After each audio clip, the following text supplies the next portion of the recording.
Muy buenas, choquejuerguistas. Soy Marta Trivi y me acompaña, como siempre, desde el asiento del copiloto, Alberto Corona. Hola, Alberto. Hola Marta, qué guay, qué bien. Sigue la era de la visibilidad, ¿verdad? Sí, vamos a explicar las cosas. Sí. Una cosa, sabemos que hay gente que conoce el programa, sabemos que hay gente que no, así que hoy nos vaya a permitir que expliquemos un poco nuestro rollo.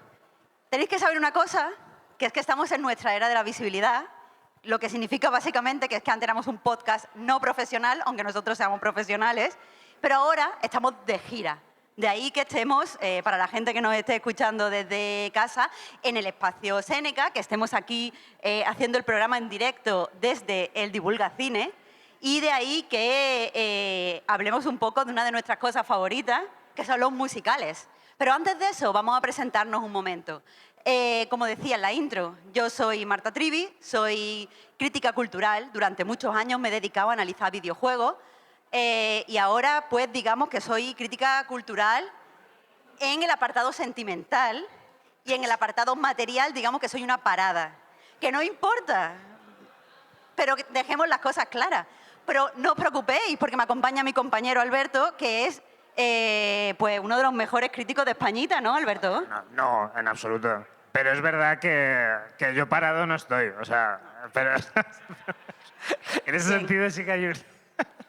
Sí, yo como Marta soy crítico especializado en cine, aunque realmente a Marta y a mí siempre nos gusta hablar más de crítico cultural en general, porque eso nos permite como hablar un poco de todo, ¿no? A la vez.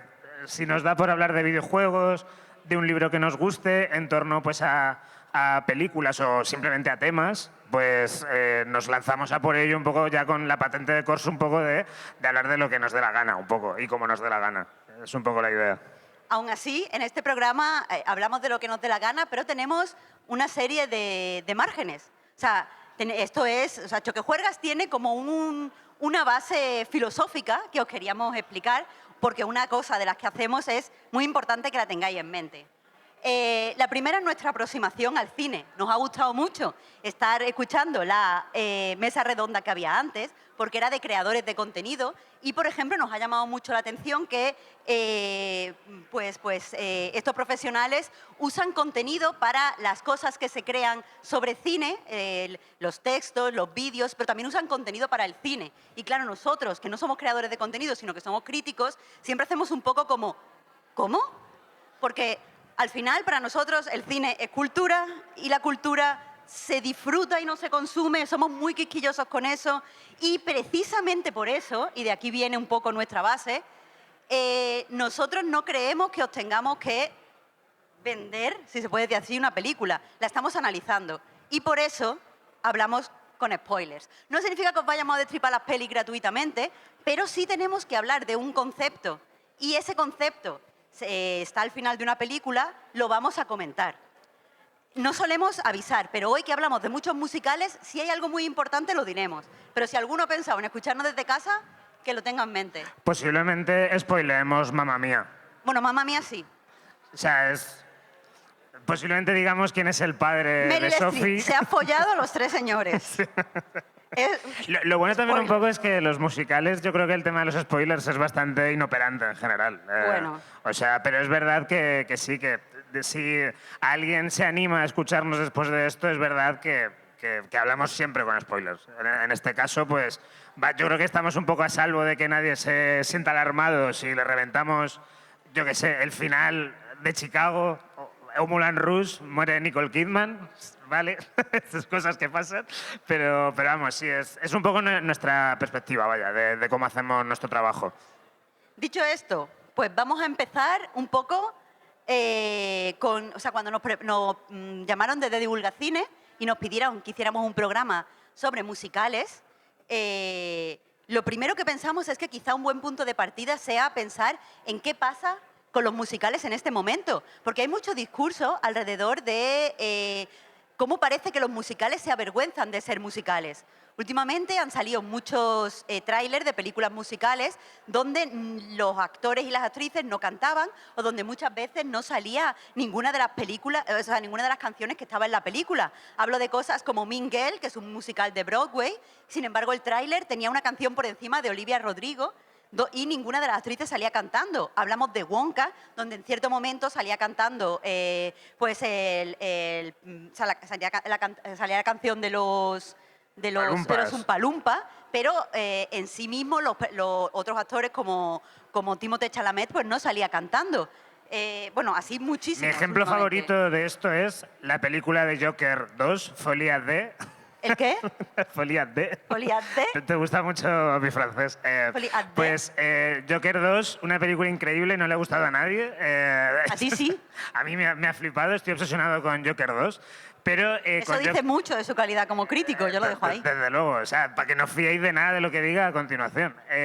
Lo que pasa con Joker 2 es algo que creo que se nutre de esta tendencia que estaba comentando Marta, pero hasta un punto ya que llega a ser ya hilarante directamente. Nivel de que Todd Phillips, cuando presentó Joker 2 en Venecia, dijo, nuestra película no es un musical. Simplemente lo que sucede es que los personajes, para expresar lo que sienten, cantan. Y claro, es de esto que dices tú, pero a ver, todo. O sea, tú sabes lo que es un musical, ¿no? Evidentemente lo sabe, evidentemente Joker 2 es un musical, pero había como esa necesidad de decir, como digamos que es un musical, la gente no lo va a ver.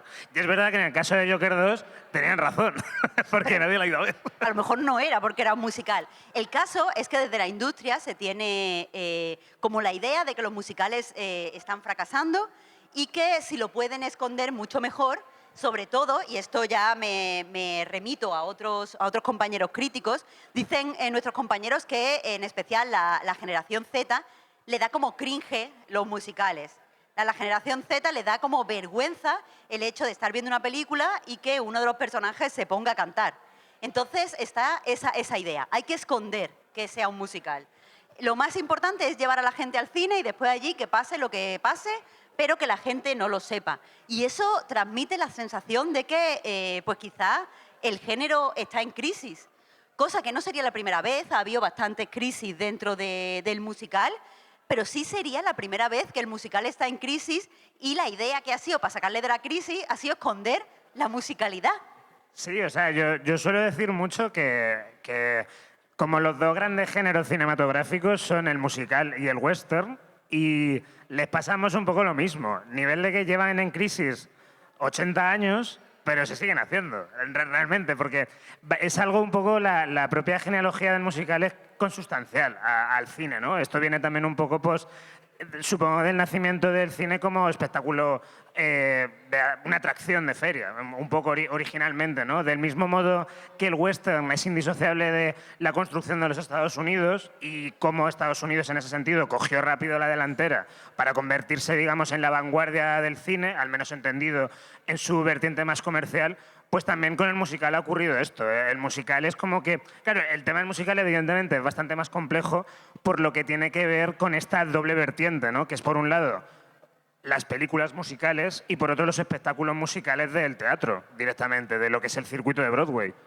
Y claro, en ese sentido, supongo que es inevitable también un poco si pensamos en los espectáculos de Broadway, en cuál es el estado en el que se encuentran ahora mismo, supongo que es fácil quizá tejer ciertos paralelismos o es fácil mantener esa idea de que quizá también por ahí está en crisis.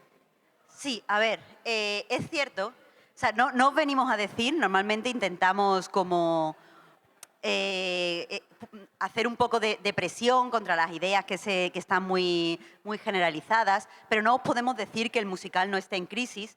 Para empezar, porque el musical el musical cinematográfico nació como una cosa en sí misma, pero al fin y al cabo se inspira mucho en los musicales de Broadway también, y hablaremos más adelante de su inspiración europea, que sería un poco lo que aquí en España llamábamos la revista.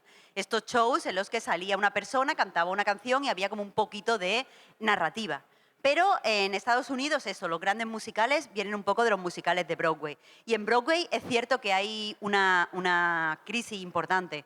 Hace un tiempo estaba leyendo un libro de uno de los críticos culturales como más importantes de Nueva York y lo invitaron a hablar un poco sobre el cine musical y sobre todo sobre Broadway.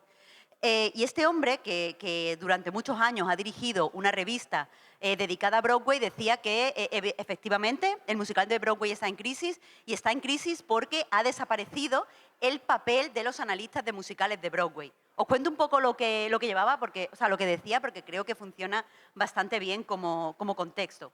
Básicamente, este hombre decía que los musicales de Broadway nacieron en Nueva York y eran algo que pues dialogaba con la gente que estaba allí en Nueva York.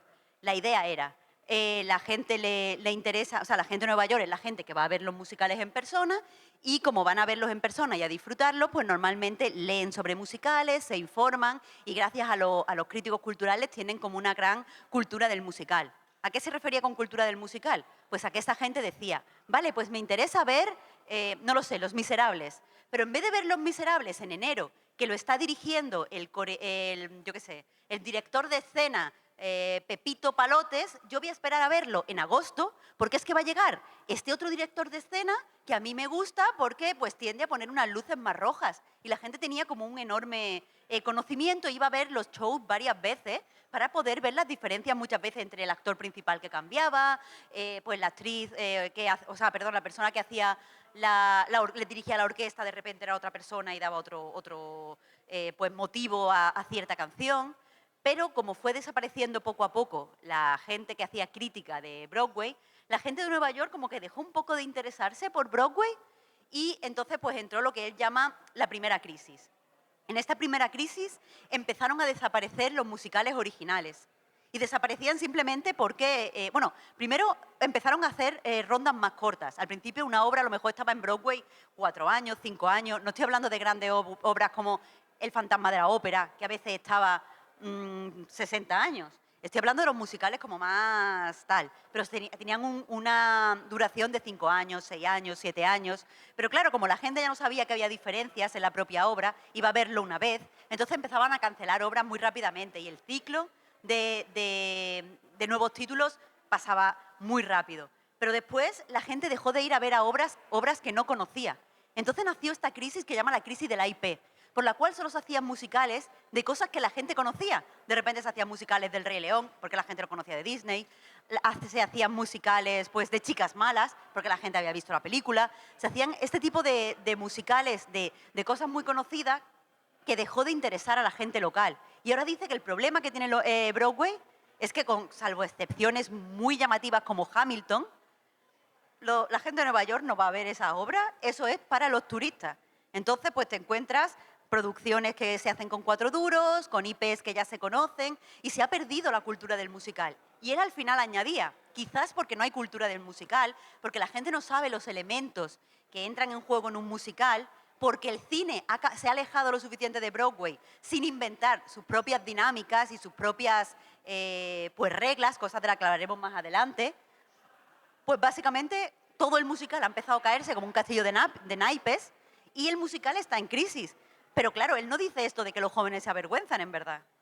Claro, al final todo esto que comenta Marta es un poco como un contexto paralelo, pero que a la larga afecta al cine, porque un poco realmente Hollywood por inercia, un poco por lo que comentaba hace un rato, de que el musical se resiste a morir porque es puro Hollywood. Y entonces hay como una especie de mente colmen en Hollywood que asume que los musicales se tienen que hacer, porque eso es lo que la gente espera del cine entendido en su mayor expansión, en su mayor escala. No olvidemos que los musicales formaron parte del ADN del cine actual y de las superproducciones, porque a través del musical se podía demostrar como el máximo del cine como algo como obra, como cultura multidisciplinar. Porque sí, había actuación, pero los actores tenían que cantar y bailar. Sí, había sonido. Sí, sonido. había un guión, pero ese guión tenía que desdoblarse para dar cabida a las canciones. Había sonido, y el sonido era hablado y por otro musicado. Hay gente, de hecho, eso lo tienes que saber tú mejor que yo, que sabes más de historia del cine, pero que considera que el cantante de jazz no fue el primer musical, más que nada porque no hay ruptura a la canción. Entonces, es la primera vez que sonó música en el cine, pero no el primer musical, porque el musical es algo más elevado que tener simplemente música en una película. El musical, por supuesto, es más elevado, es, yo que sé, al fin y al cabo, pues Marta y yo compartimos esta pasión común por el musical porque lo entendemos, y perdonadme si sueno cursi, como un poco cine en su máxima expresión, energía audiovisual en su máxima expresión. Este es el momento en el que hago el inciso para avisar que la madre de Alberto es profesora y Alberto es el mayor hijo de profe que os podáis encontrar y el mayor ñoñito. Entonces él de repente rompe para decir, el cine es lo más grande, ¿verdad? Hay cosas... Y el musical, lo más máximo, grande. lo más grande. Y claro, y aún así, al final todo este contexto que estaba describiendo Marta nos habla de una desorientación, diría. Al final es que esto que estábamos hablando de las películas que no quieren, que fingen no ser musicales, vienen porque no están muy seguras de lo que hay ahí fuera. Porque claro, en el momento en que tú ves que el espectáculo musical es como una especie de maquinaria de marketing de puertas para afuera, deja de conectar propiamente con el tejido social. Entonces, lo que sucede, por ejemplo, es que se siguen nominando El color púrpura, ¿no? El color púrpura, que era una novela, que luego Steven Spielberg hizo una película. Luego, a su vez, salió un musical en Broadway, salió una película musical, la película musical era horrible, pero quisieron llevarla a los Oscar igualmente. Todo esto nos habla de una desorientación. Y pasa en Chicas Malas, pasa ahora... Y claro, y ahora de hecho, en breve, yo creo que en un par de semanas, o si no una, se estrena Wicked, que es de los grandes fenómenos de la historia de Broadway, ¿no? Esta especie de relectura del Mago de Oz.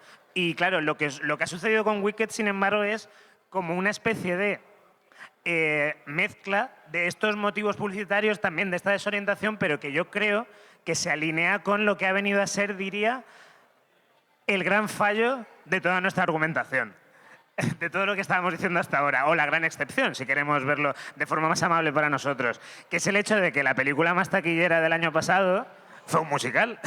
O sea, Barbie es una comedia musical. No es un musical puro como tal, pero hay unas influencias del musical clásico, Jack Demy, una puesta en escena también que es musical en el mejor de los sentidos, en un tema de que la puesta en escena de Barbie siempre nos quiere llevar como a escenarios que son claramente irreales, son claramente de ensueño, ¿no? Barbieland. Pero porque, perdóname que te diga, pero porque es una muñeca que vive en una casa de plástico. Sí, esa desde luego es la excusa de Mattel, pero la peli está muy bien, aunque sea, por supuesto, aunque todos sepamos que Barbie es un anuncio de Mattel y que por eso hay que verla con cierta distancia, Barbie es una película muy potente a nivel audiovisual y al final tiene esta canción de I'm Just Ken, que es un número musical increíble.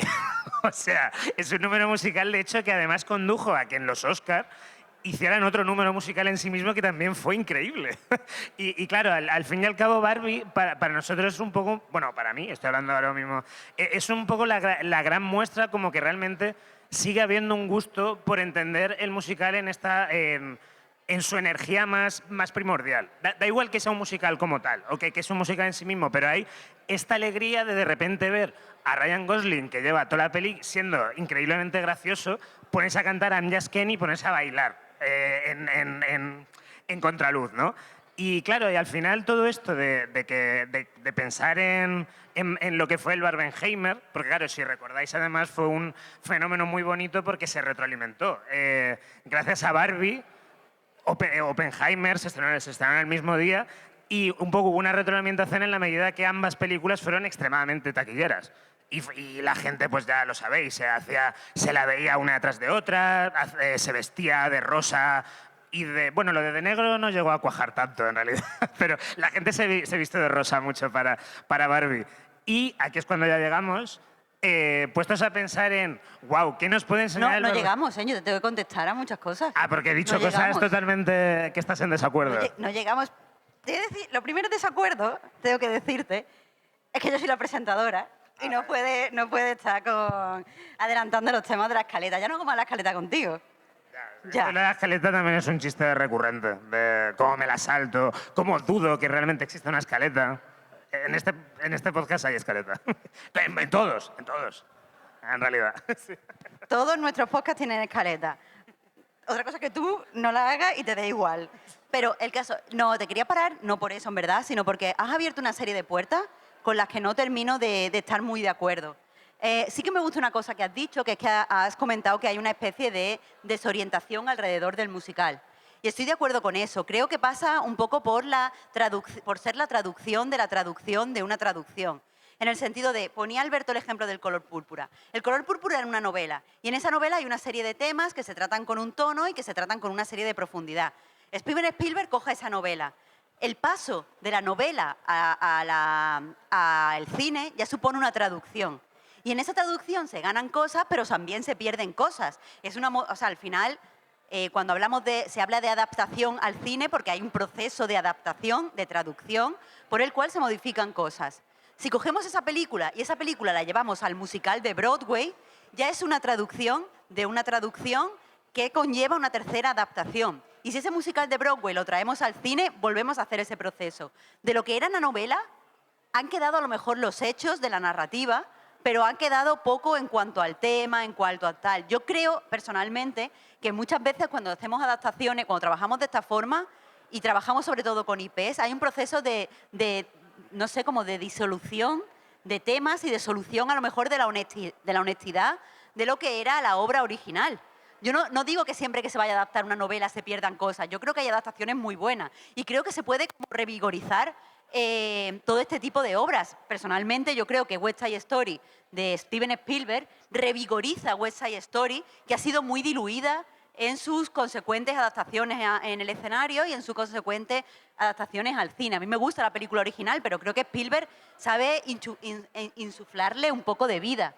Pero eso, creo que esa desorientación viene porque al final nadie está haciendo un musical, creo, porque crea en el musical o porque tenga una cosa que decir a través de la música. Muchas veces se están haciendo musicales por encargo. La persona que hizo la adaptación al teatro del color púrpura, sinceramente, y esto es algo que ella ha mencionado algunas veces, lo recibió como encargo.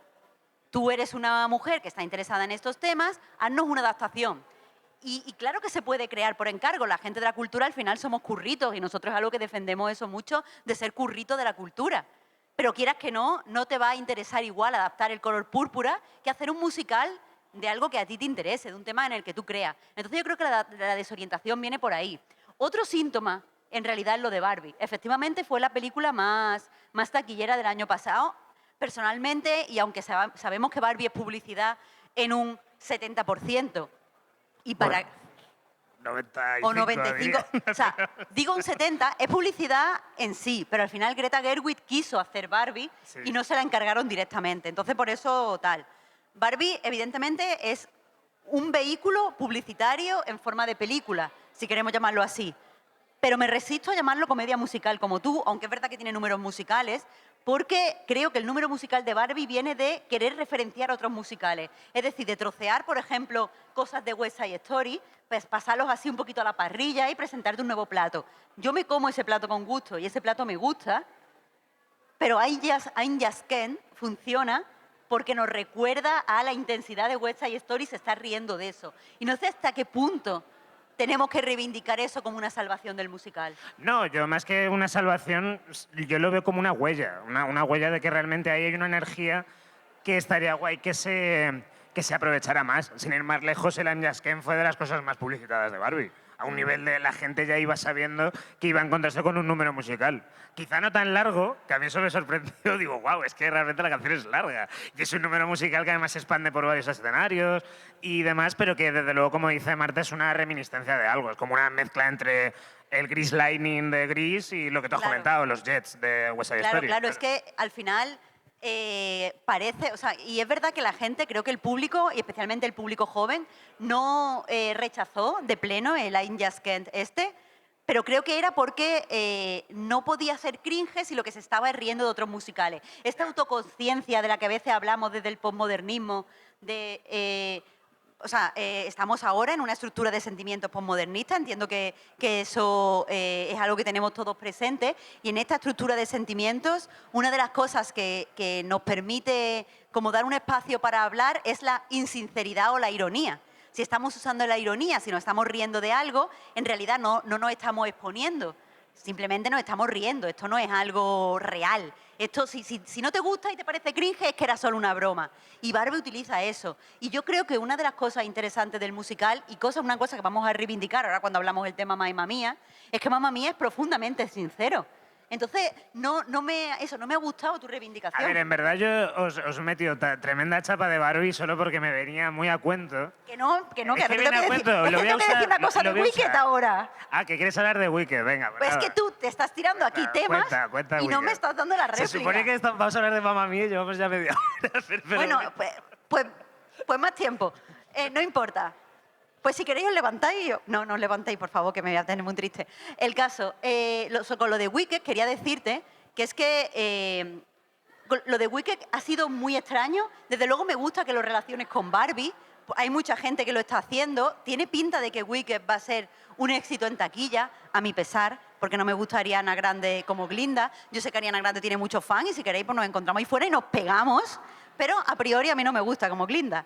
Pero lo que tiene Wicked, que es verdad, fue un fenómeno en Broadway, cuando Broadway se estaba diluyendo, cuando Broadway había dejado de encontrar formas de construir musicales, sobre todo porque los grandes escritores del musical se habían retirado, algunos se habían retirado a debajo de la tierra, pues no surgían nuevas ideas. Y Wicked es muy interesante porque coge una novela que al final quiere ser una reinterpretación del Mago de Oz, y en vez de diluir sus temas para llevarlo al escenario, de repente dice, no. Lo que voy a yo hacer es situar los temas en el presente. Y es muy guay cómo los escritores de Wicked fueron a hablar con el escritor de Wicked, de la novela, para decir, vale, tú escribiste pues esta obra basándote, no me acuerdo si era en la Guerra del Golfo o no sé cómo. ¿Cómo? Sí, Wicked. Wow. El autor de Wicked. Ahora de repente me interesa ver la película. Es súper política, Wicked. ¿Tú no sabes esto? Yo es que de Wicked no sé nada, ¿eh? O sea, Bueno, la voy a ver porque es un musical, pero no sé nada. el experto musical. Pero yo no sé nada de Wicked, ¿no? Vale, Wicked es una obra muy política que al final lo que te dice, lo que pone en cuestión es todo el Mago de Oz. Dice, ¿y si Oz en realidad fuera un matriarcado que vivía en paz hasta que llegó este puto señor de los cojones y empezó a fingir que él sabía cosas y lo único que hacía era un espectáculo? Una de las cosas que hace Wicked es que te construye al Mago de Oz como P.T. Bound, el tío en el que se inspira el musical El Gran Showman, y te dice, este hombre no está haciendo política, no está gobernando a la gente de Oz, está haciendo espectáculo que en la novela se asemeja al populismo para controlar a la gente de Oz y especialmente para quitarle el poder a las mujeres. Está creando la fachada de ciencia porque esta gente de Oz cree en la magia. Entonces necesita esa fachada, está creando una fachada de magia, porque no puede competir con la magia de las mujeres que gobiernan Oz. Y lo está haciendo en base a unas ideas protocientíficas. Total, todo eso lo recoge el musical, pero lo actualiza a la era en la que se estrenó. Y de repente te crea una idea que creo que a día de hoy es muy interesante. Estoy deseando que se estrene Wicked, no por Ariana Grande, pero sí por ver lo que la gente dice de este tema que nos pone delante, de que a veces necesitamos villanizar a la gente que tiene ideas radicales. Que es muy guay. Lo que te Como presenta Oppenheimer, le pasó un poco. Perdón, Bueno. es que me quiero volver a mi percha, que no me dejas Que volver no a mi quiero que te percha. pase todavía, mamá mía, que te estoy hablando de Wicked. El caso es que Wicked, que tengo muchas ganas de que se estrene, como digo, eso revitaliza lo que era la novela, pero cuando se estrenó el tráiler, el primer tráiler de Wicked, no dejaba entrever que era un musical. Como que hay una canción, Wicked se va a estrenar en 2 partes, porque en el teatro, en la obra de Broadway, hay como una partición que termina con una canción súper potente que se llama Defying Gravity. Pues en el musical parecía como que había una historia de fantasía, era como El Señor de los Anillos colorinchis, y acaba el tráiler y sonaba un poquito de Defying Gravity. Y a mí me irritó profundamente y a muchos fans de Wicked. Y lo que ha hecho Wicked a partir de ese momento es decir, que os gusta el musical, qué fuerte, no lo sabíamos, aunque fuera un éxito en Broadway. Vamos ahora a promocionarlo como un musical. Y lo están promocionando de una forma que no se ha promocionado un musical en años. Están sacando las canciones completas, están llevando a las actrices a cantar, están haciendo un pop-up, lo llamaron, como que pusieron un escenario en mitad de algunos sitios de Estados Unidos donde las actrices, y de Australia, donde las actrices cantaban. Y la gente se está volviendo loca. Por eso decía que no podemos comprar esto de que a la gente joven le da como vergüenza el musical. Yo creo que los musicales que son honestos en la forma en la que lo son, a la gente le gustan. Y ahora, por favor, ya puedes meter tu maldita percha. Dale. Vale, ya vamos a hablar más de Wicked que de Mamma Mía. O sea, posiblemente. El caso, Barbie, Oppenheimer, Wicked. Wicked. Wicked, que por cierto se ha promocionado como musical, pero no como una parte 1. O sea, que ir con el aviso de que va a salir un continuará, porque eso los trailers no lo están diciendo. Va a salir un continuará. O sea, Pero va a salir un continuará después de Defying Gravity. Vale. Que entonces básicamente os vaya a levantar y vaya a decir, sí, aquí estaré. Ya llegamos a hacer spoilers de pelis que nos han estrenado. O sea, Vamos a ver. flipa. Pero bueno. Pero todo total. el mundo sabe que Wicked acaba con Defying Gravity. Sí, todo el mundo, claro. Evidentemente. Bueno, Oppenheimer, Barbie, 2024, 2023, el gran fenómeno del año. Claro, a mí me hace mucha gracia pensar en eso porque me remitía a el verano de 2008, donde también hubo dos películas que se estrenaron a la vez. Y también una de ellas estaba dirigida por Christopher Nolan. Era El Caballero Oscuro y la película musical era Mamma Mía. Es decir, Mamma Mía y El Caballero Oscuro fue el Barbenheimer original. Y yo es algo que recuerdo con especial cariño porque yo la vi de veraneo con mis padres y con mi hermano y yo nos metimos a ver El Caballero Oscuro. Mis padres se metieron a ver Mamma Mía y claro, se lo pasaron mejor, mis padres, evidentemente. Llegaron diciendo, madre mía, qué película más bueno. Y mi hermano y yo habíamos flipado bastante, pero nos metimos al día siguiente a ver Mamma Mía. Pero eso fue muy de familia, ¿no? Porque yo fui también con mi familia al cine y mi padre, mi madre y mi hermano se metieron a ver Caballero Oscuro y yo dije, Nolan, y me metí a ver Mamma Mía. Ya en ese momento mirabas a Nolan por encima del hombro, Mira, antes que nadie. Perdóname, pero yo siempre miraba a Nolan por encima del hombro. Hasta con Memento. No, bueno, Memento me gustó. Memento está guapo. Pero después de A los Memento... haters de Nolan les gusta. Pero después de Memento ya sí. Y me metí a ver Mamma Mía y estaba sola en el cine, me lo pasé pipa también, ¿eh? Estabas sola en el cine. Con unas señoras. Bueno, entonces no estabas sola. Estabas bueno, estaba en la posiblemente mejor compañía. con el público, En la mejor o sea, compañía. con el público idóneo para ver Mamma Mía. Por supuesto. El caso es que, aparte de la percha fácil, que a fuerza de postergarla no ha tenido ningún sentido, pues...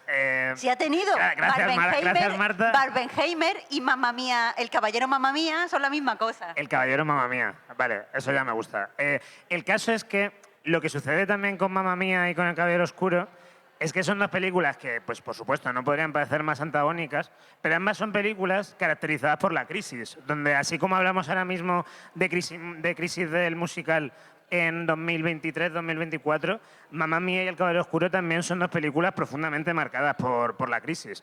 En el caso del Caballero Oscuro, se ha analizado mucho en los términos de cómo habla pues, de un mundo ya, de una urbe deprimida, de unos Estados Unidos que se están cayendo a cachos y donde aparece alguien como el Joker. En verdad es que la historia se repite constantemente. O sea, la historia no se repite, pero rima, ¿no?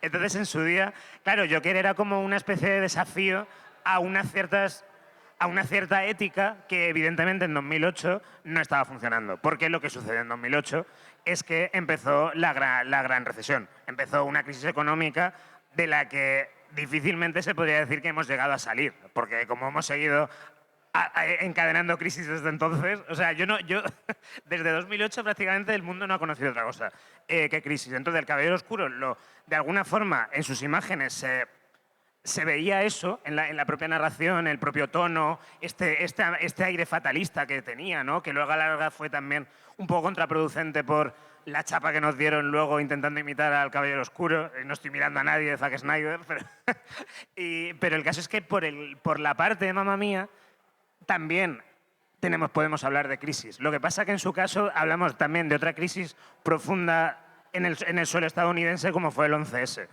Porque Mamma Mía, la película Mamma Mía surge de que cuando ocurrió el 11S, Meryl Streep descubrió el musical basado en canciones de ABBA, que no lo hemos dicho, pero asumimos que lo sabéis. Descubrió el musical y lo descubrió en un momento donde se sentía pues, profundamente apenada por lo que acababa de suceder. Y en ese momento, Meryl Streep salió con Tom Hanks, que son como las dos personas más concienciadas con que hay que hacer feliz al mundo, y y quisieron impulsar la adaptación de Mamma Mía. Y así es como se estrenó una película que en su día, desde luego, tuvo muchísimo éxito en taquilla. La crítica no le gustó tanto, esto también supongo es algo que hay que comentar, pero que desde luego se ha convertido en una película de culto. Es una película de culto de estas que si la ves en la tele te pones a verla. O sea, que la ponen. Claro, no es casualidad lo de que surgiera Mamma Mía, o sea, que se estrenara El Caballero Oscuro en una época de crisis, no es casualidad tampoco, como dice Alberto, recoge ciertas inquietudes que estaban en el ambiente, ciertas energías, si queremos llamarlo así, pero lo de Mamma Mía es menos aún casualidad porque el musical siempre ha estado ligado de una forma u otra a las crisis. O sea, en la historia, sobre todo el musical cinematográfico, cuando más se ha hecho musical cinematográfico es en las épocas de recesión, sobre todo con esta idea de... Bueno, de hecho, fue en los años 20, cuando la Gran Depresión, cuando Hollywood se puso realmente a hacer el musical clásico que entendemos. Fue entre los años 20 y los años 30. Claro, claro. Y se hacía musical con precisamente la misma intención que tenía Meryl Streep. Vamos a hacer una película muy divertida, una película con la que la gente pueda ir a evadirse, algo que genere como una burbuja donde toda esta gente que está sufriendo pues pueda ir a disfrutar.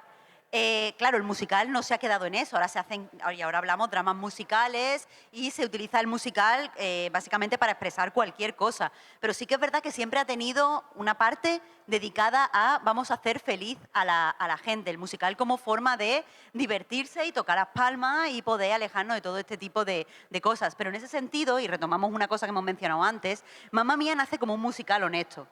Mamma Mía es un musical, un tipo de musical que se llama jukebox musical, que básicamente, en vez de ser un musical donde se crea un musical en el sentido de he escrito un guión, he compuesto unas canciones para ese guión y todo es una historia como compacta, se coge una música ya existente, en este caso la música de ABBA, y se cogen una serie de canciones famosas y se crea una historia a su alrededor. Todos los jukebox musicals tienen en común el hecho de que, bueno, pues la narrativa como que da igual. O sea, en Mamma Mía, pues la historia de una niña que no sabe quién es su padre, tiene 3 padres. ¿Quién será? Mamma Mía. Sí, realmente un poco la narración de Mamma Mía es en base a tenemos todas estas canciones, ¿cómo vamos a articular una historia donde estas canciones tengan sentido? Más canciones, claro. Claro, de hecho a mí en ese sentido ocurrió algo maravilloso con Mamma Mía 2, que es una peli, luego podemos hablar un poquito de Mamma Mía 2, Mamma Mía 2, que recoge los rastrojos, ¿eh? No, que va, Los es que rastrojos de ABBA no ABBA. tiene canciones malas. O sea, me decía la gente, Mamma Mía 2 es que tiene las canciones menos Tiene las guays canciones de cara ABBA. B, Y las yo estaba en plan canciones de... Justo, lo están diciendo, pero justo lo que iba a comentar. Mamma Mía 2 es una peli... Claro, por supuesto se hizo para aprovechar la IP, ya estábamos ahí sumergidos en... Es una peli menos honesta que la primera. La primera nace de verdad de la sensación de vamos a divertir a la gente con algo que divierta a todo el mundo como es ABBA. Claro, Porque todo el mundo le gusta ABBA. Mamma Mía 2 nace evidentemente de que Mamma Mía 1 fue un exitazo y por supuesto había que replicarlo, pero Mamma Mía 2 también nace de que alguien dijo, ¿cómo podemos encajar la canción de Fernando en una, Bueno, en una película? Sí. Es que... Es el mejor momento de la película. Esto es spoiler, pero ¿cómo? Pero es que tú y yo vimos Mamma Mía 2 juntos Sí, en el que cine. nos reímos. Yo no la disfruté mucho, porque claro, yo fui sin haber visto el tráiler, ¿vale? Y yo sabía, pero había visto, o sea, perdón, yo fui solo viendo, no había visto el tráiler, había visto el póster, y en el póster sale Meryl Streep. Entonces yo me senté y yo estaba todo el rato, ¿y dónde está Meryl Streep? No sale Meryl Streep, y de repente me dio como la paranoia, yo decía, Alberto, que Meryl Streep va a estar muerta. Y Alberto me decía, ¿cómo va a estar muerta? Y yo, escúchame, que Meryl Streep está muerta. Sí. ¡Que Meryl Streep está muerta! Ya a los 10 minutos lo ¡Qué dicen. puto bajón cuando me enteré que Meryl Streep está muerta! Pero el caso, que todo se me olvidó porque estábamos viendo lo de Fernando y no nos lo podíamos creer. Estábamos como, Lo ha dicho, lo ha ¿que dicho. se va a llamar Fernando? Se va a llamar Fernando. Y sí. sale, bueno, cuando salió Cher. Y en efecto aparece Andy García y se llama Fernando. Pero Fernando, no, aparece, o sea, todo el tiempo te están diciendo... aparece Cher primero. Claro, todo el Es que tiempo te es están increíble, diciendo Mamma Mía que 2, ¿eh? Cher, que es la abuela, tuvo como un amante secreto, latino, no sé qué. Y nosotros ya estábamos, latino. Fernando y va a de aparecer. repente sale Andy García y dice Cher, ¡Fernando! Y fue como, ¡uah!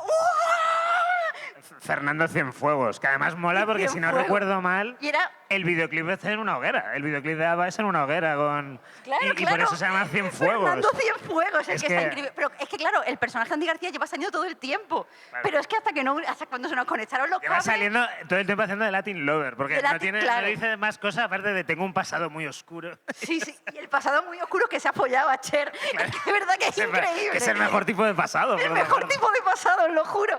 Pero bueno, que estamos hablando de Mamma Mía 1, tanto conoce el puente. Y ahora nos ponemos Ya con he esto. perdido el hilo. Qué buena Mamma Mía 2, hay que decirlo más. Bueno, no es tan buena. No es tan buena, pero está muy bien. O sea, hay que asumir que está metida en un momento de mayor decadencia cultural. Sí. Pero bueno, Mamma Mía 1. Mamma Mía 1. Qué buena Mamma Mía 1 también. Sí, tío. Bueno, sí. Hay un tema con Mamma Mía 1 que es una peli que creo que es fácil meter dentro de una especie de nueva ola del musical. En un sentido de que el musical podemos decir... Bueno, perdón que te haga la puntilla ahí, pero nueva ola del musical cinematográfico. sí. O sea, a partir de ahora ya vamos a hablar Hablamos de de películas. musical en cine y es importante hacer este asterisco y explico una cosa, porque cuando muchos críticos empiezan a hablar de la nueva ola del musical cinematográfico, ponen el principio en Chicago. Porque Chicago es una excelente película, fue una película muy prestigiosa y sobre todo fue una peli muy premiada, ganó varios Oscars. Pero nosotros personalmente no nos gusta poner el inicio en Chicago porque Chicago no solo es, bueno, como Mamma Mía es una adaptación de una película de Broadway, pero es una adaptación muy literal, en el sentido de que se actúa de la misma forma que se actúa en Broadway, los números entran de la misma forma que entran en Broadway y creemos que una cosa que diferencia esta nueva era, esta nueva época en el musical cinematográfico es que el cine ha cambiado la forma en la que se actúa en un musical. Y eso es algo que ya vemos en Mamma Mía. Mamma Mía, signo de exclamación. Claro, pues... Mamma Mía. Claro, se suele pensar en esos términos un poco, viene también muy a cuento porque, claro, ocurre esto curioso, una vida ensayista que es muy guay, o era muy guay, hace mucho le perdí la pista, que se Es llama... Nebula. ¿Eso qué es? En Nebula, un servicio que no es YouTube. Pues suena fatal eso. En fin, el caso es que Lindsay Ellis manejaba la teoría de que en su día el musical de Hollywood era un poco lo que eran los superhéroes hoy día. El musical de Hollywood durante los años 40, 50, 60 se había sometido en un frenesí de producción de asumir que esto es lo que iba a llevar a la gente al cine y a ganar mucho dinero, que era muy similar a los que sucede con los superhéroes hoy día. Aunque ya empezamos también un poco a ver que los superhéroes están bastante en decadencia, salvo por Joker 2, que como os digo, está estupenda. Está sanísimo. Y que se parece muchísimo a Chicago, Joker 2, por otra parte. Es una película muy parecida a Chicago. No se parece, por favor, no se parece en se nada parece- a se Chicago. parece muchísimo. No le diga eso, no diga eso en público, tío. Ir a ver Joker 2 si no lo habéis visto. No vayáis a ver Joker 2, por favor, os lo pido. Total, es muy tentador hablar de Chicago en esos términos, porque también sucedió que el momento quizá en el que se suele cifrar la decadencia del musical clásico es con el estreno de Cabaret, que es precisamente Hugo Fossi, que es el mismo artista detrás de Chicago. De forma que un poco... Es la persona que hacía las coreografías en los musicales clásicos. La forma de bailar pues, el cabaret lo puso de moda Fossi. Es algo que inventó él. También era un cabrón que le Hay pegaba... una serie sobre esto buenísima, Fossi Verdon, Fossi Verdon. que está muy bien.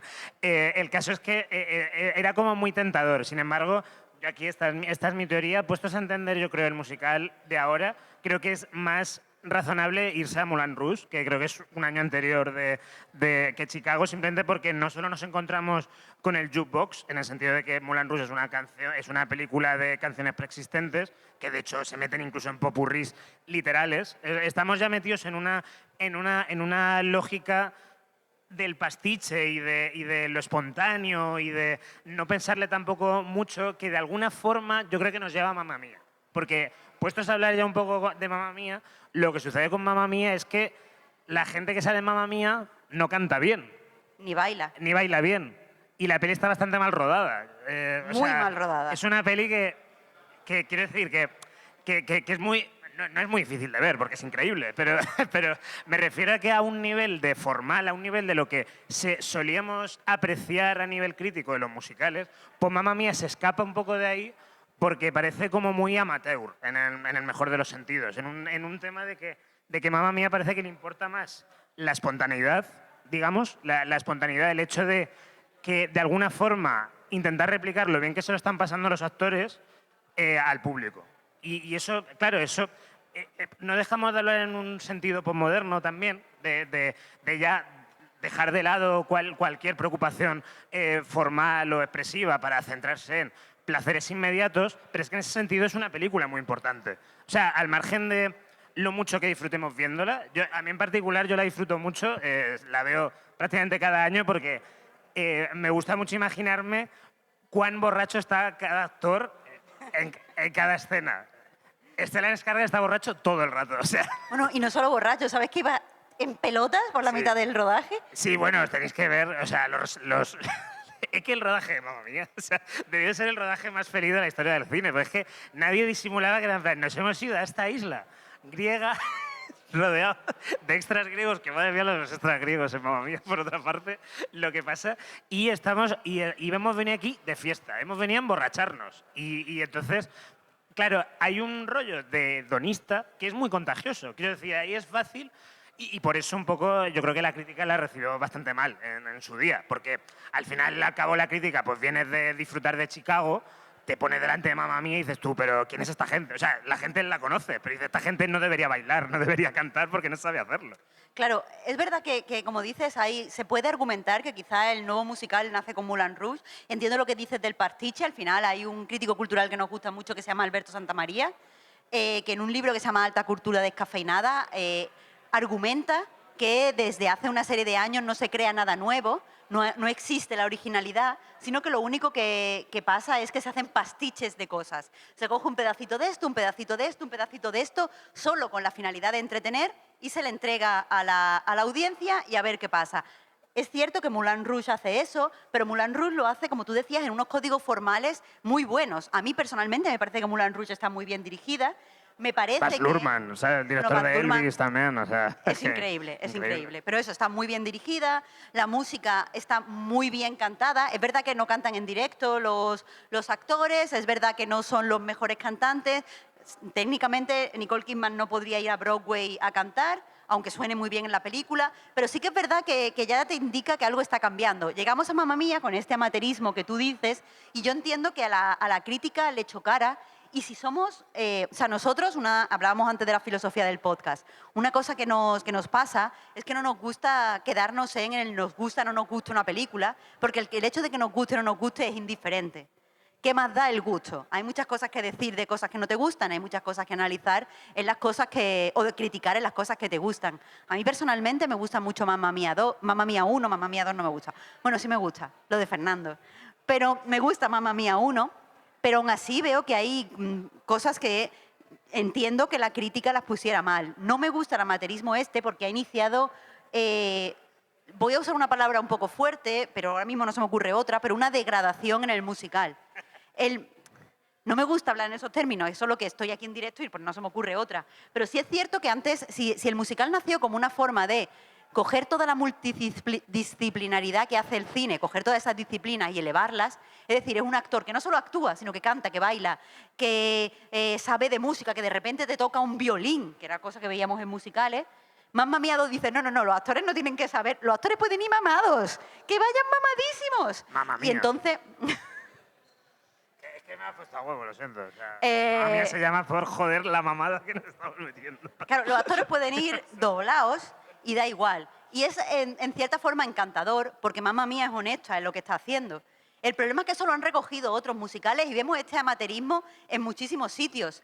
Dejo un momento Mamma Mía, que ahora después si quieres volvemos, pero hablo de, por ejemplo, la adaptación de Los Miserables, película que ha ganado varios Oscars. En Los Miserables, yo nada contra Anne Hathaway, porque es mi diosa absoluta. Los actores lo hacen lo mejor que pueden. Russell Crowe no. O sea, Russell Crowe Russell Crowe que le den por culo, vaya. En Los Miserables. Sí. Pero Los Miserables es una película que la gente, sobre todo que sabe mucho de música, odia, sobre todo la gente que sabe mucho de interpretación en Broadway, porque en Broadway hay una cosa muy, muy complicada, que los actores tienen que especializarse, que hay doctorados en esto, que en español creo que se puede traducir como fraseología. Es decir, los actores que cantan en Broadway se especializan en ser capaces de hablar cantando para que cuando entre la canción no haya ningún choque. Entonces están hablando y están como, no sé qué pasa, no sé qué, bla, bla, bla, bla, y te cantan de repente. Y todo eso es un arte porque esa gente está afinada como si fuera un instrumento. De hecho, yo no sé mucho de música, pero hablan mucho, por ejemplo, de esto es una canción de pecho, esto es una canción mixta, esto es una canción de garganta, esto es una canción de boca. Tienes que hablar mixto para cuando cantes desde el pecho que suene así. Y esta gente son especialistas. Entonces, veis, por ejemplo, el documental de 25 años de Los Miserables en Broadway y de repente te encuentras a la persona que hace de Javert, el personaje de Russell Crowe, diciéndote, cuando estás hablando en esta parte, tienes que estar todo el tiempo en el medio. Esto es muy complicado y estás hablando para que cuando cantes hagas ¡puc! Y lo subas. Evidentemente la película no hace eso. La película hizo una cosa, además, que también se critica mucho desde la gente que sabe del musical, que es que supuestamente para añadir realismo, los actores están cantando en directo. ¿Qué pasa con esto? Los actores cantaban y querían hacerlo como real. Eso es algo que te cuenta Anne Hathaway en sus entrevistas, que a ella le dieron la oportunidad de no tener que seguir la melodía, no tener que marcar la melodía en la canción para que quede realista como si hablara. Entonces ella intenta aplicar una actuación realista a una canción. Y después la gente que tenía que orquestar eso tenía que apañarse. Entonces las canciones suenan mal, las canciones van a mal ritmo, las canciones son... si os escucháis la versión de Anne Hathaway de I Dream a Dream, no está bien, o sea, no es musicalmente correcta, es que no sé cómo se dice, no va al ritmo. Sería simplemente como que hay una base y en función de esa base, pues Tom Hooper dejaba a los actores que cantaran como buenamente les surgiera. Puso la interpretación realista de los actores por encima de la fraseología y sobre todo por encima de la música. Volvemos un poco a la lógica de la improvisación, de un poco de Correcto. lo que os comentábamos antes, la espontaneidad de lo importante es ver aquí a los intérpretes. Pero no solo puso eso. También puso la improvisación y la interpretación por encima de la dirección. Y una cosa que pasaba es que le decía, moveros como queráis y yo sigo con la cámara. Entonces, quieras que no, se cargaba en cierta forma lo que hace el musical, que es la precisión, la música, el tono, que es algo que en Cats ya llega a unos niveles increíbles. Y de hecho es muy difícil cantar muchas de las canciones en Cats tal y como están cantadas en Cats. Porque claro, en Cats también. A mí Los Miserables, a mí sí que me parece que ahí la jugada salió bien, pero en Cats evidentemente no salió bien, porque además de los problemas que trae aparejada esta técnica, todos eran gatos, o sea, todos eran gatos. Pero que eso... de CGI, con unos trajes que dificultaban mucho la situación en cámara. Pero no me gusta esa lectura, porque Cats es un musical que lleva en Broadway muchos años y la gente de Broadway no es tonta. No iba allí y decía, ¿qué la culpa, de verdad? la culpa de Tom actores? Hooper, ya está, Tom Hooper. No de Tom pringao. Hooper. Bueno, sí, pero lo que quiero decir, con Mamma Mía se abre la veda de hacer una serie de cambios en lo que era el musical cinematográfico que creo que no han venido bien al musical en general y creo además que es lo que produce esta sensación en mucha gente joven de vergüenza. Porque sí que es verdad que es raro que un actor esté interpretando de verdad como, Dios mío, mi madre ha muerto, ¿qué es esto? Que no sé qué, y de repente empieza, ¡ha muerto mi madre! Y claro, es raro, es raro. Cuando en Broadway esto no pasa porque todo está integrado en la forma en la que se habla. Es cierto que la actuación dentro del musical, y lo ha sido en el musical cinematográfico, si vemos 7 novias para 7 hermanos, vemos que no están actuando de forma realista, están actuando de forma de musical, igual que los cómicos no actúan de forma realista, los cómicos actúan con una actuación cómica o de comedia, la gente que hace musicales actúa con actuación de musical. Si le metemos una actuación realista a un musical, el choque es muy grande y eso es algo que empezó un poco Mamma Mía, que tienen como actuaciones de comedia en un musical, pero no actuaciones de musical de comedia. Yo creo que empezó entre Mamma Mía y el otro lado de la cama. O sea, el otro lado de la cama aquí en España yo creo que también fue un poco la avanzadilla. O sea, es verdad, ¿eh? de Willy Toledo cantando a, yo qué sé, a Kiko Veneno, pasamos realmente a Stellan Skarsgård en bolas en Grecia. Eso es un poco el traspaso que hay. Yo en verdad no soy tan crítico como Marta con esta tendencia, porque creo que eso es una nueva fase, quiero decir. Y dentro de una nueva fase, a lo mejor no nos gusta lo que hay en el motor de esta nueva fase, porque no deja de venir al final el motor, no deja de ser un cierto acomplejamiento a la larga, el hecho de decir, pues para que un musical emocione más, tenemos que entender las interpretaciones como más realistas. Y eso evidentemente es un problema. Eso es un problema de cara a lo mejor a, paradójicamente, la propia verosimilitud del musical, ¿no? Como que si intentan poner en una fantasía, en un pacto de fantasía, algo que ya entendemos todos como fantasía, intentar reducirlo según qué ingredientes genera esa extrañeza. Y de hecho yo tengo un poco también la teoría de que Joker 2 como musical no funciona exactamente bien porque hacen literalmente esto. O sea, los números musicales de Joker están enfocados en función a lo que siente este personaje en ese momento y da igual que cante bien o mal. De hecho, Joaquin Phoenix canta rotundamente mal. Y aún así, como está interpretando con mucha pasión, funciona, en mi opinión, vaya. El tema está que... Y solo en tu opinión. Y solo en mi opinión, aparentemente. El tema está que creo que es una tendencia, desde luego es una tendencia que hay que estudiar y que a mí a priori no me parece que esté mal, pero sí que ha llevado a ciertos horizontes un poco paradójicos. Dentro de España, por ejemplo, el fenómeno de la llamada yo creo que está también muy influenciado por la escuela Mamma Mía / El otro lado de la cama. Pero ahí donde lo veis, una película mucho más famosa o mucho más, diría, respetada, como es La La Land, está también muy influenciado por esto. Porque La La Land es una peli que a mí me gusta mucho, pero que yo siempre digo que me gusta, pero no como musical. Porque creo que como musical, pensándola fríamente, no me funciona en ningún caso.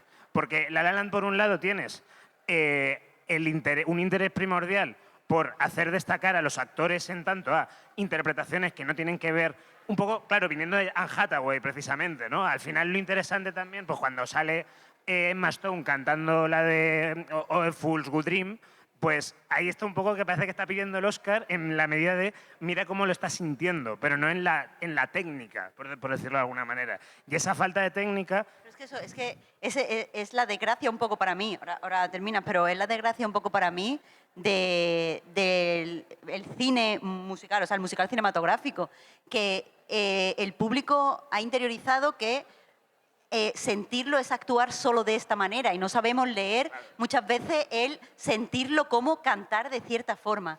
Tiene que ser poner cierta cara, hacer una pausa, hacer como "Oh", o cosas así, ¿sabes? No cantar con pasión. Eso se veía mucho, perdona, un inciso. Es muy interesante ver Cats, el musical, o sea, la versión de Broadway y la versión de Tom Hooper, sobre todo ver la interpretación de Memory. Porque una es, o sea, normalmente las actrices que son encargadas de cantar Memory son las mejores cantantes de Broadway siempre en el mundo. Y le ponen mucha pasión, demuestran todo su rango, gritan, se enfadan y están, eso para decir que están dolidas. Si vemos Memory en el cine, es una canción muy pequeñita, muy, ay, qué mal, ay, que no sé qué, porque no entendemos el estar vulnerable con genio. Y es porque creo que hemos perdido, como público, como audiencia, la capacidad de ver que se puede interpretar de diferentes formas, de cómo se nos transmiten los sentimientos en el cine. Solo sabemos ver realismo. Claro, de hecho, precisamente con el realismo también es algo que sucede en La La Land, que otra cosa que ocurre, más allá de lo bien que lo puedan hacer los actores, es que a nivel de puesta en escena es una puesta en escena realmente estática. Porque La La Land entra de lleno en esta costumbre que a mí me parece terrorífica de pensar que por usar un plano secuencia para todo, tu película es más artísticamente relevante. ¿Cómo? ¿Que el plano secuencia no es la magia del cine? Claro. Contrariamente a quizá una opinión extendida, el plano secuencia, si se usa solo para... Mira, un plano secuencia no vale para nada. O sea, para eso, pues, tener a la gente descansando, que luego me he cansado de hacer eso, plano secuencia. Y claro, los números musicales de La La Land son todos en plano sostenido, en toma continua. No hay ningún juego de perspectivas, no hay ningún juego... Porque claro, ahí es que es muy importante de cara a la visualización de musical los tiros de cámara que utilizas, cómo distribuyes la imagen rodeando las coreografías, que normalmente, claro, son más multitudinarias. En La La Land no hay apenas coreografías de extras, por decirlo así, porque está todo dentro de una lógica de un minimalismo que, como decía, resulta muy paradójico en La La Land cuando la película realmente quiere homenajear el musical clásico. Entonces, claro, es bastante loco que veas a Damien Chazelle diciendo yo quiero homenajear a un americano en París con esta película, cuando dices tú, si es que lo único que tienes de un americano en París es que tienes escenarios pintados y ya está. Es que no hay el espíritu no está ahí, porque está como metido en otra lógica que es eso, aunque yo creo que pueda llevar a películas valiosas, y yo creo que La La Land, como digo, a mí es una película que me gusta mucho, desde luego todo viene un poco de ahí, de esta lógica de nos da vergüenza que sea musical porque no nos creemos los musicales. Sí, creo que nadie cree el musical. También por una cosa, quiero abrirte un tema, y es que me resulta muy extraño el fracaso de dos musicales concretos de los últimos años, porque creo que son dos musicales que se alinean mucho con el discurso, pues el discurso social imperante en el momento. Estos últimos 5 años han fracasado tanto In the Heights como West Side Story de Steven In the Heights, Spielberg. que es en un barrio en Nueva York, se estrenó así en España y es el mismo director de Wicked. El mismo director A de ver qué Wicked. pasa. Es un musical de Lin-Manuel Miranda, además, el primero. Con eso quiero decir que yo sé que ahora la gente tiene ambivalencia con Lin-Manuel Miranda, pero creo que es un excelente compositor, que antes de Disney hacía cosas mucho más diversas. Pero el caso es que tanto en un barrio en Nueva York, In the Heights, como West Side Story de Steven Spielberg, son películas que reivindican que el musical puede y debe usarse para hablar de la sociedad actual. Porque, y de nuevo, al final decíamos que Mamma Mía es como el mejor musical de la historia en el clickbait del programa este, pero sí que Para es mí verdad... no es clickbait, ¿eh? Pero bueno. Bueno, pero que no íbamos a hablar en esos términos, es lo que No, te no, quiero no, desde decir. luego. Pero sí que, porque todo puede vincularse al final, todo lo que se puede hablar del musical actual puede vincularse con Mamma Mía. Y como decíamos, Mamma Mía es un musical muy honesto, pero nace de querer entretener a la gente, de querer divertirlo y que no se preocupe de las cosas malas que pasan a su alrededor. Que cuando se estrenó en Broadway era el 11S, se estrenó en Broadway en Nueva York, y cuando se estrenó en el cine, pues había llegado ya pues la crisis financiera del 2008. Entonces, Mamma Mía no habla de nada, no habla de ningún problema social. Al final es la historia de una muchacha que se casa y quiere que su padre la lleve al altar, pero, oh, madre mía, hay 3 posibles padres. ¿Cuál será el padre de verdad? Eso es algo divertido, es una comedia de enredos hecha musical. Pero los musicales históricamente han sido un vehículo para hablar de la sociedad. Al final, Gris, que nos parece a todos ahora muy divertida, y en verdad pues es John Travolta siendo así, pero Gris surge un poco de reírse de la sociedad americana de los 60, esa sociedad que si ahora vemos Gris podemos ver que es la sociedad que reivindica pues parte de la derecha, de eso de volver a los 60 cuando América era great. Se refiere a la época de la que se está riendo Gris al final. Sí, Y de Gris, esa- de hecho, es una película que no se ha entendido muy a menudo como sátira, porque no nos percatamos del gesto tan punky que fue en su día.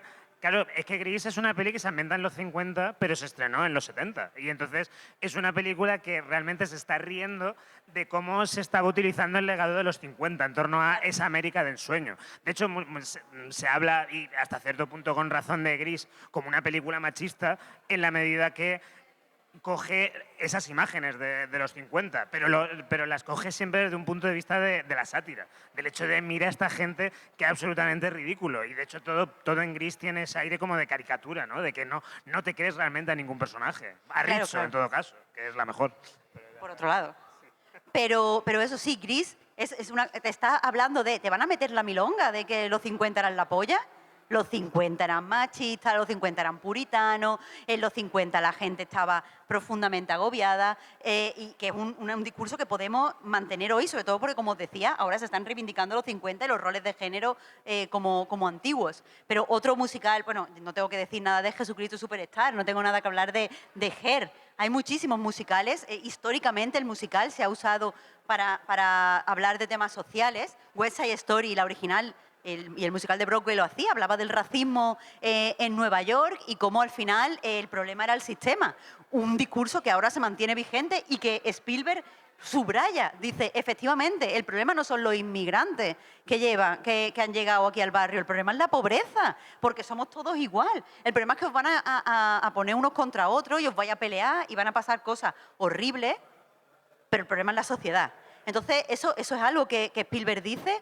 En In the Heights, en un barrio de Nueva York, el tema es muy similar, los barrios son un núcleo cultural en el que gente que muchas veces ha sido autorizada por la sociedad y se les trata como de algo diferente, los inmigrantes, los puertorriqueños, pueden encontrar una nueva identidad cantando juntos, porque al final el Lin-Manuel Miranda que hace In the Heights cree de verdad que Estados Unidos es el melting pot. Ellos se definen como un melting pot, un sitio en el que puede llegar gente de muchas culturas y se mezclan y se integran y sale algo nuevo. Y Lin-Manuel Miranda dice, eso es así en los barrios de Nueva York, no en Estados Unidos. Y te crea su visión de este melting pot donde hay gente cubana, hay gente colombiana, hay gente mexicana, hay gente puertorriqueña, que en realidad ahora son neoyorquinos con una cultura neoyorquina latina.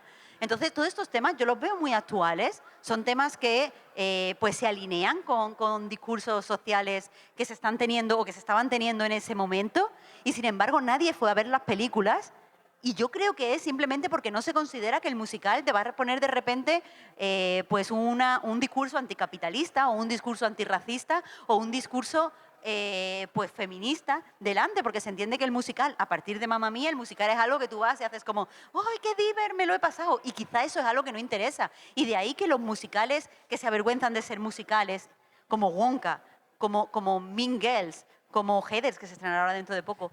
En verdad no es tanto que se avergüencen como que es eso, como que se avergüenzan de verse a sí mismos como musicales, porque luego, bueno, Wonka es bastante mala al nivel también de musical, pero por ejemplo la última película de Chicas Malas sí que es una adaptación muy lineal del espectáculo de Broadway. Claro, pero es que el espectáculo de Broadway ya, o sea, si Chicas Malas es una película que al final te hablaba de la competitividad femenina y ponía cierto... O sea, ahora mismo ese discurso está muy gastado, el discurso de las chicas malas original. Pero quieras que no, en el momento era un discurso pseudo-feminista blanco, podríamos decirle. Cuando pasa a Broadway, todas las cosas como más punzantes de chicas malas se ponen romas y se aligeran. Sí, y cuando todo llegan... se simplifica, ¿no? Digamos, Claro, que es un peligro también que tiene realmente... Por eso hay que... O sea, realmente el valor de West Side Story es eso, que aunque es una película puramente musical y la primera, por lo menos, una película absolutamente revolucionaria en cómo entendía Hollywood el musical, sí que lo guay es que hay un absoluto vínculo orgánico entre lo que es música y discurso, ¿no? A mí yo siempre pongo el ejemplo, bueno, en realidad lo pone Marta, por ejemplo, el hecho de que cuando... Bueno, es que un tema es que Alberto me copia los argumentos. Sí, eso es otro chiste recurrente. Bueno, no es un chiste. No, es una... Sí, es una tragedia. De cómo se mueven los Jets y los Sharks. Este tema de que cuando se pegan están haciendo ballet, eso en sí mismo es como una... Es una labor de expresividad también increíble, ¿no? Porque en ese momento, en el hecho de usar el ballet, es un ballet cargado de psicología y del malestar por el que están pasando esos personajes. Claro, y está lleno de violencia. Claro, es que no quiero abrir este tema, pero decía al principio que yo soy periodista cultural o crítica cultural especializada en videojuegos. Me interesa mucho la violencia en el medio, no por demonizarla, sino porque evidentemente la violencia que nosotros vemos en el cine, la violencia que vemos en los videojuegos, la violencia que vemos en la música está codificada, no es violencia real, es una codificación o representación de la violencia. En los videojuegos, por eso la violencia es divertida, porque no es violencia de verdad, es una cosa que se parece a la violencia. Y me parece brillante la forma en la que West Side Story dice, es que el baile puede ser la mejor representación de la violencia que hay, porque estás moviendo el cuerpo, porque el cuerpo tiene potencia, porque dos cuerpos se tocan. Igual que el deporte puede ser una buena representación de la violencia. El baloncesto, por ejemplo, que es un deporte de mucho contacto, se puede usar para hablar de violencia. Y es verdad que eso en West Side Story es fantástico. Y así, pero lo interesante de esto es que como West Side Story utiliza música, como West Side Story utiliza danza, nos puede presentar unos personajes que a priori no nos tendrían en su bando, a priori, y incorporarnos a su bando. Lo que quiero decir con esto es que los Jets, seamos realistas, los Jets son neonazis en West Side Story. Son unos chavales irlandeses blancos que creen que no tiene que haber morenos en su barrio. Y van a hacer cosas como pegarse con navajas. No sé yo cómo tengo que expresar esto, pero los Jets son neonazis. Entonces, si en una peli salen y te dicen, vamos a pegarle a los morenos, tú dices, no, yo no estoy en tu bando. Pero si aparecen bailando ballet y hacen así y tal, y tú dices, bueno, eso... Cuéntame más. El tema del chasquido para intimidar, ¿no? Es también increíble. Algo tan simple como el chasquido, que es sonoro, que tiene unas connotaciones, como se utiliza también en West Side Story a ese nivel. Claro, que no dejamos de hablar al final de expresividad física, o sea, de una cosa muy física al final, en cualquier caso. Claro, pero claro, es físico, precisamente. ¿Para qué hace West Side Story esto? Primero y principal, para no introducir narrativas neonazis en la película. Porque evidentemente, si tú te encuentras un tío que dice, no tiene que haber inmigrante en el barrio, no sé qué, hay gente que le causará rechazo, pero otra gente dirá, dilo.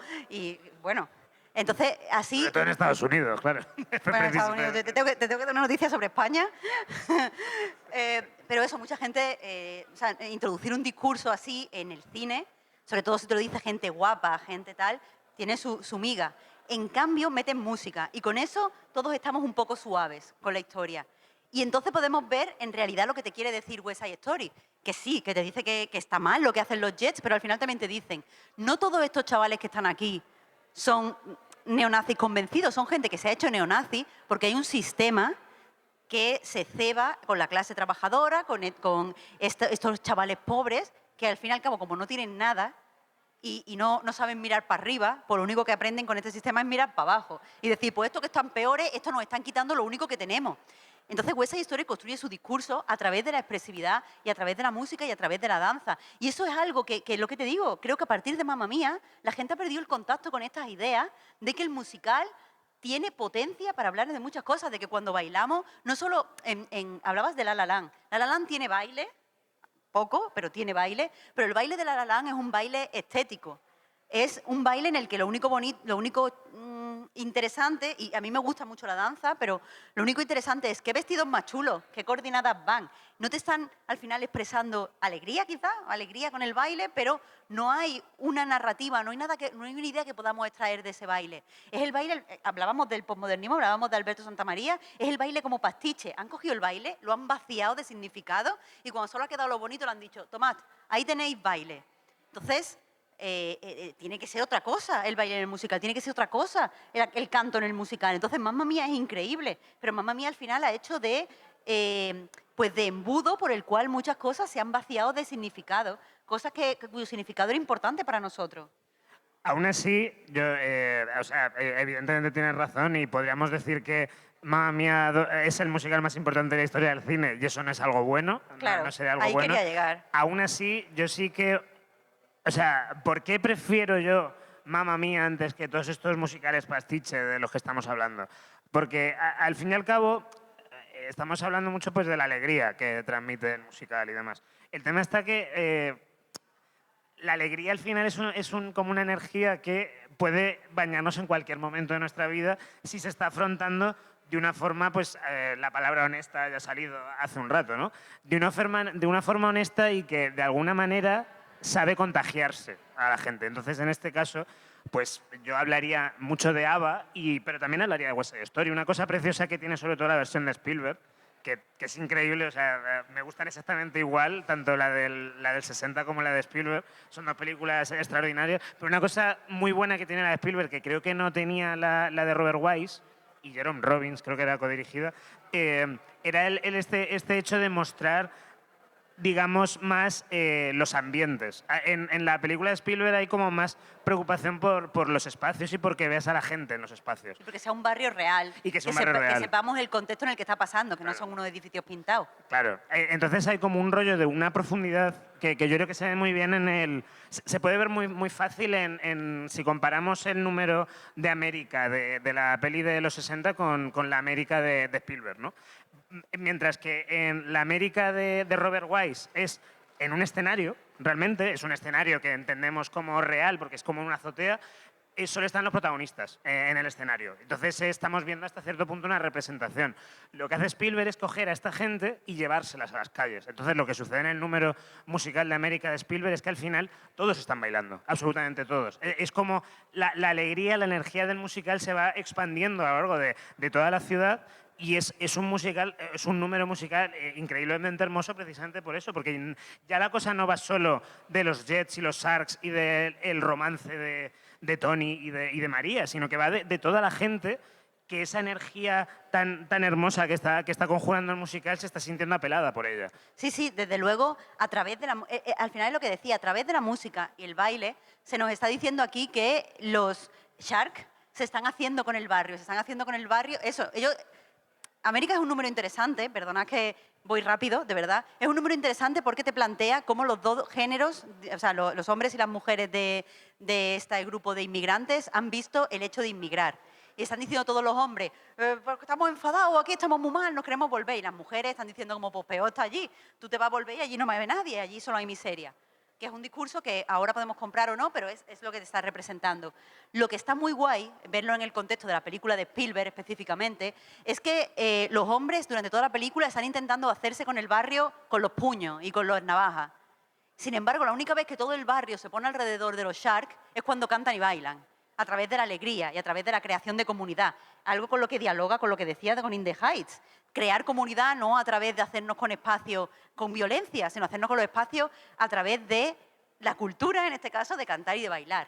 Pero me gusta una cosa que has dicho, Alberto, sobre la alegría, y es que al final hemos hablado un poco del musical en unos términos actuales y sobre todo en unos términos postmodernistas. Pero lo cierto es que ahora estamos entrando en otra era de estructuras de sentimientos, estamos entrando a un paso muy, muy lento, no es general, pero se llama metamodernismo.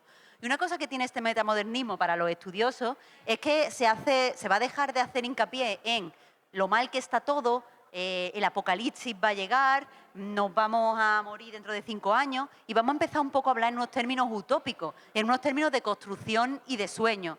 Entonces, sí que es verdad que la alegría de Mamma Mía es necesaria para luchar contra esta falta de ideas, esta falta de esperanza, esta falta de, pues de creer en el futuro.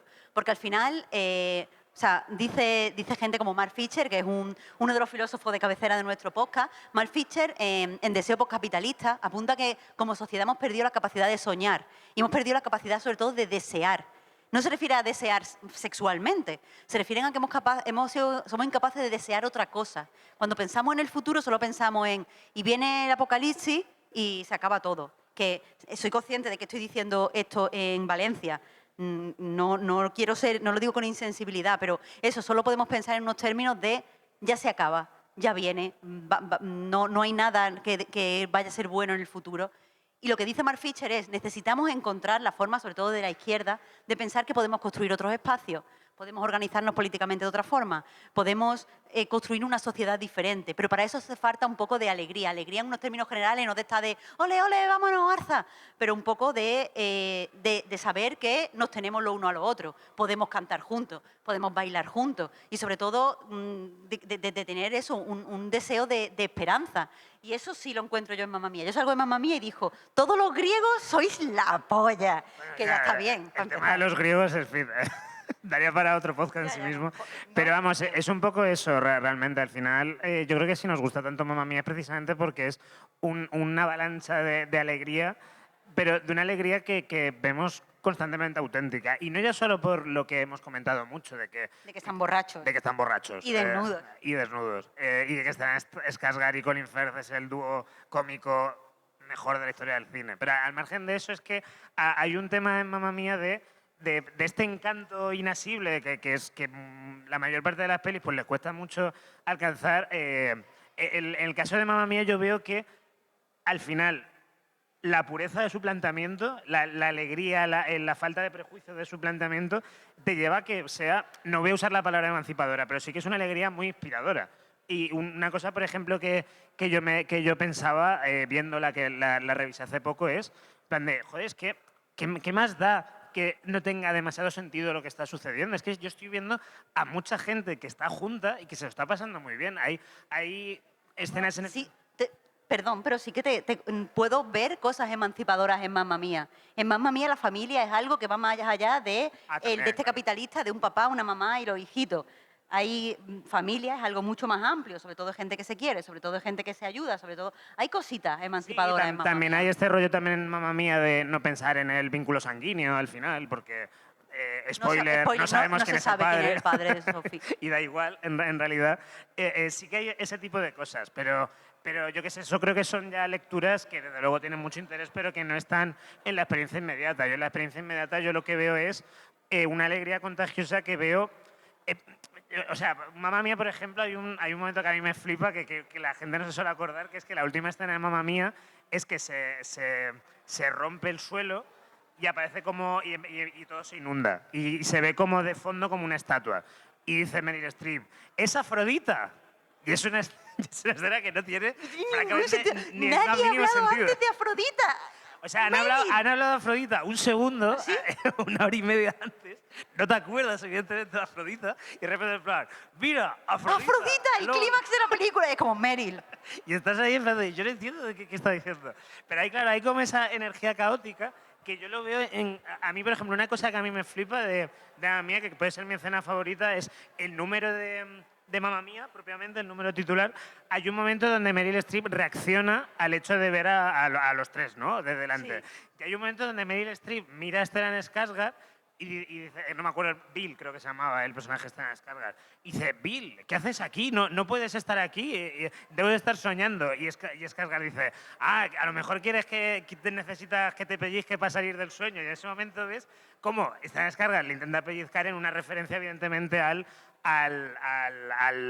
pasado que comparten, ¿no? Pero yo lo estaba viendo y digo, este claramente es improvisado, realmente. Entonces, en ese momento Meryl Streep se empieza a reír, y es un momento realmente muy puro, de mucha verdad, ¿sabes? De un rollo de que al final estos actores están encantados de estar ahí, ¿sabes? Y de pasárselo así de bien. Entonces, al final es eso, muchas veces no tenemos que desdeñar realmente la alegría para mirar pues de otra manera el mundo, ¿no? Aún así, o sea, no, me parece un buen take el que haces. Aún así, y porque ya tenemos que ir cerrando, sí que pues me gustaría ver a lo mejor un acercamiento, o sea, que primero nos quitemos un poco los prejuicios alrededor de los musicales. Ya os decimos que los musicales actuales tienen cosas buenas y malas, extrañas, diluidas, de lo peor de la industria, pero también tienen muchas cosas buenas. Pero sí que intentemos buscar musicales quizás inspiradores, musicales metamodernos que nos ayuden a pensar de otra forma en la gente que nos rodea, de otra forma en la sociedad, que nos ayuden a utilizar la música y la danza para hablar de los temas que nos importan. Y que eso, que nosotros estemos ahí también para analizarlo, digo yo. Sí, ¿tú dirías que Mamma Mía es metamoderna? No. Vale. ¿Tú estás obsesionado ahora con meter todas las cosas que son metamodernas? No creo que Mamma Mía sea El otro día metamoderna. me hice una lista en Letterboxd de pelis metamodernas. Que no, por supuesto no le interesa a nadie, pero quiero decir, yo es que soy muy defensor de esa etiqueta y de ver y empezar a percibir las películas desde ese punto Sí, de vista. sí que es verdad, es una idea interesante. Hemos estado mucho tiempo estancados en el posmodernismo, hemos estado mucho tiempo siendo irónicos y quizás no sintiendo las cosas de verdad y quizás sintiendo, o sea, solo fijándonos en la parte más negativa, pero ahora que viene una época quizá dura, es el momento en el que tenemos que empezar no a fijarnos en la mierda que hay a nuestro alrededor, sino en las cosas buenas que podemos crear. Y los musicales pueden ayudarnos por eso, porque yo creo que en el musical podemos encontrarlo todo, pero especialmente lo bueno. Así que nada, muchísimas gracias a todos por estar aquí. Él es Alberto Corona, yo soy Marta Trivi y esto ha sido un Choque Juergas especial musicales. Muchísimas gracias.